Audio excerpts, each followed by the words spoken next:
Well, welcome back to the program. I want to tell you something that, took me quite a few years and I think, trial and error to really understand the topic I'm going to go over today. Every person that's ever doubted you, and I think you can think of some, dismissed you, worked against you, talked behind your back, right? Told you that you couldn't do something. Every single one of them was handing you something, right? Most people never figure out what that something is. They just carry around that hurt as weight, as anger, as frustration, as a grudge. But I think there's another way to hold it. And the people who figured that out, the ones who actually convert their opposition into something more meaningful, into an output, they didn't just survive their enemies, but they used them strategically, deliberately. And the results really do speak for themselves. Some of this is coming from experience. I've had plenty of people in my pursuits who doubted me or were against me. And I think everyone has somebody, depending on what you're working towards, especially if you're working towards something that might change things or is kind of different than the typical path. You're always going to find haters. You're always going to find people who disagree with you. But in talking to people as well, I think these are strategies that hold true to just about any time. So first, I really want to define what an enemy is, because when I say enemy, I'm not just talking about someone who just hates you or dislikes you or, whatever, right? I'm talking about anyone or anything that creates opposition in your path towards something you're trying to achieve. And that really broadens things quite a bit. Rarely do I think we may have people we disagree with or kind of have a disdain for, dislike for, but hate's pretty strong. And this includes the person who told you it wouldn't work, maybe the coach who didn't pick you for your team, the employer who passed over you even though maybe you deserved the position more,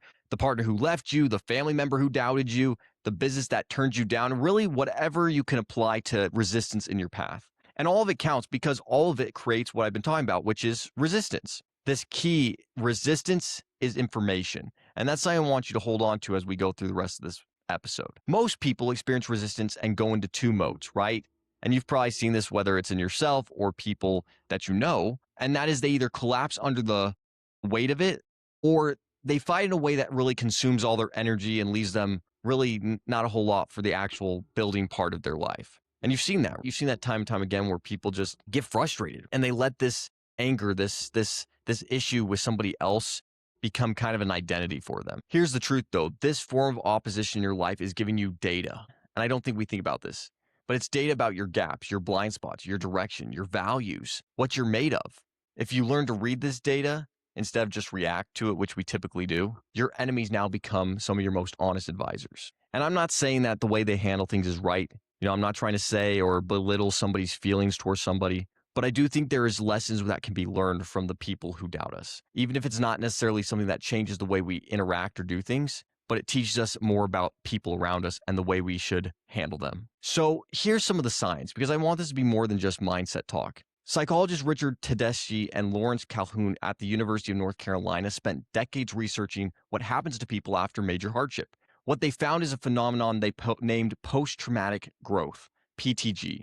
And their research found that adversity can yield real positive changes in how people understand themselves, others, and the world around them. The domains they identified include improved relationship, expanded life possibilities, greater appreciation for life, heightened personal strength, and spiritual or existential development. So these aren't just consolation prizes for people who suffered. These are documented outcomes in people who processed opposition correctly. And a study published in the Journal of Personality and Social Psychology found that adverse experiences offer genuine opportunities to gain strength, and that people who have experienced hardship develop a greater understanding of difficulty and are more prepared for it when it comes again. So what this science is really telling us is that your brain literally rewires around opposition, right? When you engage with it rather than run from it, so you can always run from opposition. You can get told by your coach that you didn't make the team and you can just quit. But those who engage with that opposition, you become more capable, more resilient, and more clear-headed. And that's not despite the resistance you faced, right? That's because of it. That's because you had that resistance there. I think of the story of the two trees, the tall tree that stood strong in the wind and the one who didn't. It faced a lot of resistance, right? Whether that was storms or whatever. And it dug roots that became deep and were able to withstand as it grew the bigger storms that came. And I think that's why having resistance and opposition is so key in early development for us as individuals, for our kids, for people who are growing up, because it really helps us stand taller and balance the challenges that are bound to come and that are coming in your later part of your life. Whether you like it or not, rarely do you have harder experiences as a child than you do as a full grown adult? Now, there are challenges even as a young adult, but generally the challenges get bigger and more complex. And so if we don't prepare ourselves by developing some resilience early on in life, you're setting yourself back in a lot of ways for your early adulthood, later adulthood, and the struggles that are going to come. Because no one is rid of struggles. Even if you have all the money in the world, even if you have some of the greatest, things in life in the world, you're still going to have challenges. And I've seen that time and time again. Sometimes we see other people living a life and we think that they're rid of problems. And I guarantee if you talk to them, you find very quickly they also have experiences and challenges that we're just not aware of. And so no one gets out of this life without some sort of challenge. Now, everyone knows the story of Michael Jordan, right? And they know about how he tried out for his varsity team as a sophomore in high school, and he didn't make it. He was about 5'10" at the time. He didn't have the physical development. And so he actually got placed on the JV squad, which is really hard to imagine, this great, amazing, talented athlete who, frankly, we consider the GOAT of basketball in some level. And him making the JV squad in high school, that just seems crazy. And then we go on to know that, Jordan, he went home. He was upset about it. His best friend, Leroy Smith, who was a little bit taller at the time, 6'7", made the varsity squad, and he didn't. But here's where the story really kind of changes. Everyone thinks, oh, he got cut, and he uses that as motivation, and then he becomes this great player. But there's actually a piece that's a little more specific that we learn about. Jordan said later on in his life that whenever he was working out and got tired and figured he just would stop or give up, he'd close his eyes and see that list in his locker room or in the school locker room without his name on it. And to me, that's really specific. That's using something to actually create a tool. He would take this image of his failure and use that as a concrete, specific thing that every time he felt like not giving more energy or giving up, he would use that to focus in and push himself to the next level. That's the type of resistance that can be valuable. Jordan became famous throughout his career for using real or perceived slights as motivation, often creating mental enemies to fuel his competition and drive. And during his Hall of Fame speech in 2009, he specifically mentioned Leroy Smith, that one good friend in high school who made the team when he didn't. And it just kind of shows that mental edge Jordan had to use the experiences around him to push him to the next level and to hone his craft and benefit him in direction he wanted to go. Remember, we have several choices when we meet resistance. We can give up, we can use that attention negatively, or we can use it to our advantage. Personally, I'd rather use it to my advantage. It's the only one that really leads us where we want to go. Now, not all opposition is the same. And if you treat it all the same way, you're kind of leaving some important information on the table. Here's how I like to break it down, just to keep it simple. Type 1 is the doubter. This is the person who generally doesn't believe you can do what you're trying to do. That could be a parent, a mentor, a friend, or a colleague, or just someone you know. They're not necessarily malicious, like they don't dislike you. They might actually even care about you, like your parent. They probably care about you, but their belief in what's possible for you is probably smaller than your own at this point. What does the doubter give you? Well, a baseline, right? They show you exactly what the ceiling looks like if you accept the conventional narrative about yourself. If you see yourself through their lens, now you know exactly where they expect you to be. Every time you exceed what they thought was possible, you have concrete data to point that your own belief was more accurate than their ceiling that they placed upon you, right? Their belief of you. The practical move here is don't argue with them, right? Don't try and convince them that they're wrong. Let the results be the argument. And when you hit a milestone, go back to that memory and anchor it. Remind yourself that they said I couldn't and I did do this. That becomes part of your internal belief system. That becomes your evidence to base your confidence and motivation on. It's actual proof that your belief in yourself is more reliable of a compass in your life than people's assessment of your limits. And I think we have this all the time, right? How many times do we value the opinions of our friends, families, our peers? And in some cases, we really shouldn't, right? Because they're basing it off of their life values, what they perceive the world as. And our perception may be completely different.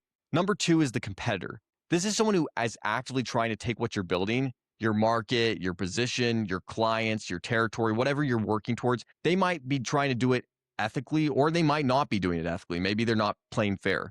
That doesn't really matter for this framework necessarily if it's fair or not, but what the competitor does give you is urgency and intelligence. A competitor forces you to sharpen things. It forces you to really hone your craft. And things that maybe you would have let slide, things you maybe would have kind of pushed off to the side, it requires you to be a little more clear. They show you what the market also wants and respects, right? You start to see what the competitor's doing differently that's working that maybe you're not doing.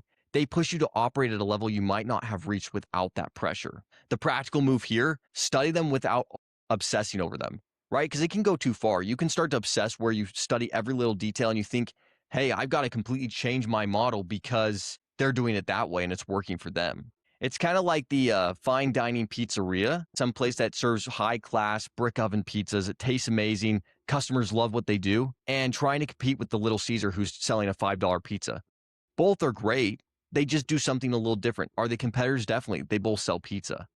But if I were to obsess over Little Caesars because they're selling $5 pizzas to high school students and try to change my entire model based off that, I would probably lose my customer base and actually do damage to myself because my brand that's based around this high class brick oven pizza would actually be devalued by trying to compete and obsess over something that I'm not.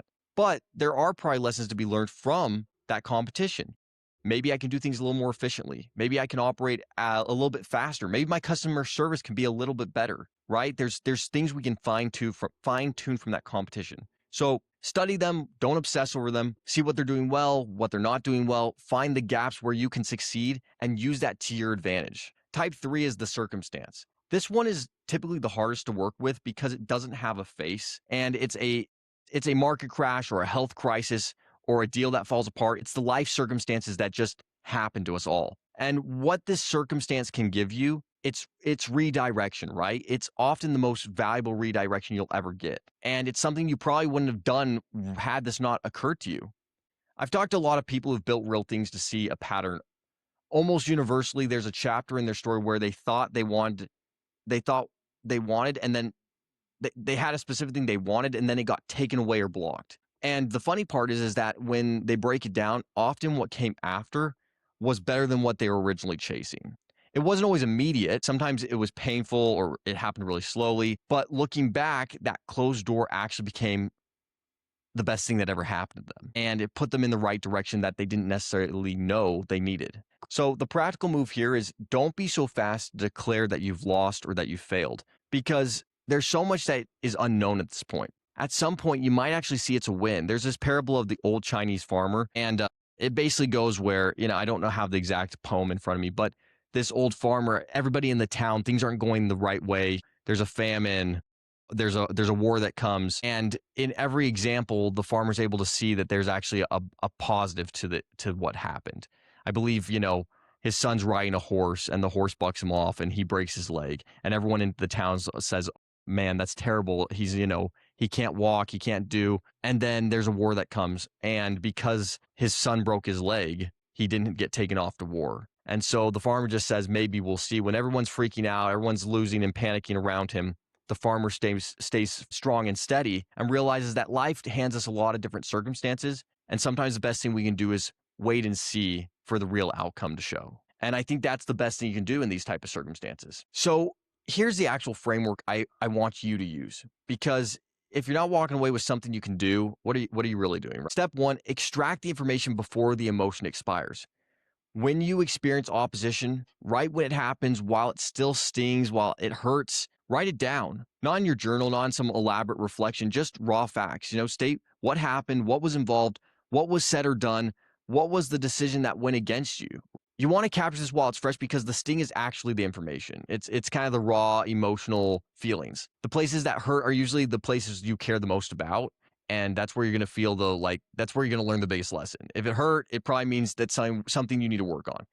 Step 2, ask the diagnostic questions. I used to work in a mechanic shop, and we would have a whole sheet of paper with a checklist that we would go through and look and make a diagnostic sheet, basically seeing what are the things that are working, what's broken, what's fixed, what do we need to look into a little deeper, what problems is the machine having that would give us an indicator that that's where we need to work on. And just like that mechanic shop, I want you to do the same thing. Once you have this situation written down of who hurt you, what happened, why it was irritating, I want you to run through 3 questions. Question 1, is there truth in this? Not comfortable truth, actual truth. If a competitor is outperforming you, what specifically are they doing better than you? If someone said you weren't ready, is there a part of that assessment that's accurate? Is there something there that's really true? This is where most people fail, right? They're so focused on defending themselves from the criticism that they miss the legitimate signal inside it. They're so hurt by what someone said and they're trying to protect their ego. They're not willing to look at maybe there's something helpful for me in here. Question two, what gap does this reveal? You see, every loss, every setback, every person who got ahead of you is pointing at something specific, a skill gap, something that you're not doing that they are. Maybe it's a network, a resource, a mindset. But once you name it, you can then use that and target it. And now you can start using that information, that thing that you're missing, and apply it to what you're doing. It does hurt. It does sting sometimes to realize that maybe you're further behind, but it's the information that's missing to improve your game, your long-term strategy. And question three would be, what would close this gap? What would closing this gap require, right? Now that you've identified maybe the areas you need to work on, you now can put together a strategy and you can identify what exactly you can do to, in a very action-oriented way, build up, right? Close that skill gap, maybe build a stronger mentality, and really create what I would like to call a roadmap, in essence, to get you to that next level to achieve that goal. Now, here's the final step, step three, build the reference library. This is what Jordan was doing when he visualized that roster in the locker room and use that as motivation. It's a mental reference library of specific opposition and the moments that you can use to return and bring that fuel in, right? To return to that motivation that lit your fire. And do this deliberately. When you pass a milestone that someone said you couldn't reach, write that down. Remember that. When you close a deal in a market that someone was saying there was no way you could get because there's too much competition, use that. Write it down. Use those wins and those moments to fuel that motivation. When you had that time when someone knocked you down or beat you on the team, use that as motivation to keep you going. Step four, protect your energy from the noise. There's going to be tons of opposition on your journey moving forward. Heck, there's going to be people who are some of your best friends, your family, who maybe don't believe in you or don't really understand what you're trying to achieve. A lot of times I know that seems to be the case. People who are good intentioned, but they don't understand the vision because that's not where they're at in their life. For whatever reason, it's hard to say why. And that doesn't mean that you're doing something wrong. It just means that maybe you're doing something different. When you see people who do understand what you're doing and they're genuinely fighting back against it, it means that they're scared and they're scared for a reason. And that reason is generally, not genuinely, but generally because it's going to change the way they do what they do. And it's attacking their framework, their identity, their bubble that they're living in. And that usually is an indicator that you're on the right track, that you're actually going to really shake the trees. You're going to make some serious momentum and probably impact things in a very serious way. And that can be really hard for people to accept. And that is usually what brings out the opposition in people because they push against things that they don't understand or things that are going to drastically affect them and force them to change. Now, I want to take a moment here to apply this to something more personal than business because opposition doesn't just show up in your professional life. We've talked a lot about goals, projects, things that you're trying to ambitiously pursue. But if you've been in a relationship that went badly, and I've been in my fair share, I've had a lot of relationships that failed. If someone left you, if someone betrayed you, if someone chose someone else, that's opposition too. And it carries the same kind of data.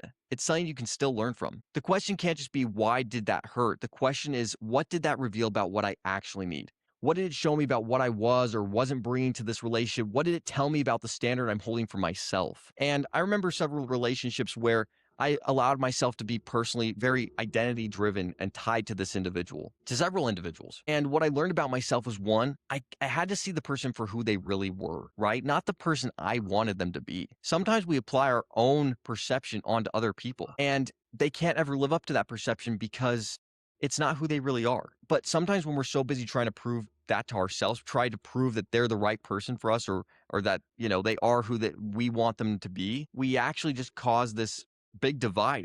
And for me, at least in this situation, it was more hard for me than anything else because I felt like I had lied to myself, right? Or I had misjudged the situation. I didn't know if I could trust my own judgment. And that can be really hard.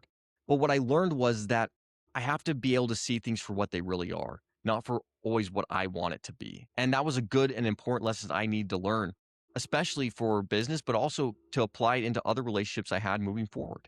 And I think I've done a really good job since then trying to be mindful of that principle. And so these relationships that you have, whether they're a parent, a spouse, a girlfriend, a boyfriend, a friend, you got to learn to adapt and lower your ego enough to really say, is there something I can learn from this? Because I guarantee you there usually is. People who process breakups and relationships and pain this way, who actually extract the data instead of just mourning the loss, they tend to come out of it with a clearer picture of what they're actually looking for and what they need to work on in themselves. Sometimes a relationship doesn't work out because the truth is there was something that wasn't right for you, right? Sometimes we don't want to accept that because we want this person to be the right person. But a lot of times you may be attracted to something or want something that really isn't what fits who you are as an individual. I know I have a lot of things that I'm attracted to, personality traits, looks, physical looks, that maybe don't really fit my life and don't fit the type of person I am. And maybe things that I didn't know I wanted were actually out there. And I think that's true for most people. So a lot of it's not only learning how to work with other people, but also learning what works for you as an individual and what type of things work in your life and you need to feel like your best version of yourself. Now, lastly, I want to address something directly because I know it comes up and I know this is something that you're going to process. What about people who are generally working against you? They're not just doubters, they're not just competitors, they're not just a bad relationship gone poorly, but people who are actively trying to sabotage you and stop what you're building. People who generally are out to get you. First, I tell you, don't give them your full attention. This sounds kind of counterintuitive because you think you have to like attack them head on, but people who are sabotaging you, they want your attention. They want you to see them. They want to occupy your headspace. Every hour you spend focusing on what they're doing is an hour you're not building what you want, right? You're spending it, they're getting inside your head, and that's exactly what they want to have happen. And the best way to respond to someone trying to tear you down and stop what you're building is to build it so well and so fast that their interference becomes irrelevant, really. It becomes something that like is so unimportant. And second, document everything. If someone is actively working against you in a professional context, take credit for your work. Let the world know that this is something you're doing. So when they try to undermine your decisions, they try to create obstacles. People see clearly that you're the one putting in the work and putting in the effort, and those things combined really make you a dangerous person, really, because people know who you are. They can see that you're the real deal, and maybe the retaliation or the lies that are being spread about you aren't true. Third, use anger correctly. Anger is energy, it is fuel, but the question is, are you using it efficiently, right? If it's unfocused, if you're just obsessing and retaliating, it kind of burns everything and leaves nothing on the table. But if you're channeling that anger and frustration into working and building, think of Jordan. I don't think he was happy about that outcome, but he used it effectively. And that's what I'm trying to tell you. Use those emotions to really build your case, to build your foundation and build something great. If you've got genuine people who are hating on you or trying to stop you, who generally are against you, don't give them the time of day. Make your ambition, make your focus, right? Not them. And build evidence so clear that no one could possibly doubt you. And that's the solution to fighting back against those who are against you and leading to opposition. Make it so clear that they couldn't possibly doubt what you've done. Here's what I want to leave with you that hopefully ties it all together. The people who understand this framework, the people I've talked to who generally convert these enemies and opposition into information and this information into a strategy, they have an advantage over everyone else in their field because most people are playing a defensive game. They're trying to protect themselves from criticism. They're trying to avoid being, called out. They're trying to avoid a failure. They're trying to minimize their opposition. They're trying to make sure they keep the status quo, but they're really holding themselves back when you think about it. But you can play a completely different game. You can treat resistance as data. You can treat it as an opportunity and let that criticism, that failure, those setbacks be redirection, intelligence, and motivation. Enemies then become your advisors. They then become your data points, and they really fuel your motivation, your trajectory into the right direction. So here's what I want you to do. I think we've made the point clear. Spend some time really thinking about the opposition in your life, the moments that didn't go your way, the failures, the people who stood in your path. What were they trying to tell you? What things did you learn from those moments? And what moments can you use to fuel your direction and your path forward? I guarantee if you think hard enough, you'll find you've got a few people who maybe were a doubter or a hater or were against what you had to do. And you can find a way to apply this into your life. And if you don't have any haters you can think of, if you don't feel like anybody's been against you, maybe it's time to start thinking bigger. Maybe it's time to start trying new things and really pushing yourself out of your comfort zone. And not to say to make more enemies, but It's pretty clear if you don't have anybody who's against you, you're not doing anything big enough to warrant it. So go chase your dreams, go pursue greatness, and frankly, go make some enemies and use them to your advantage.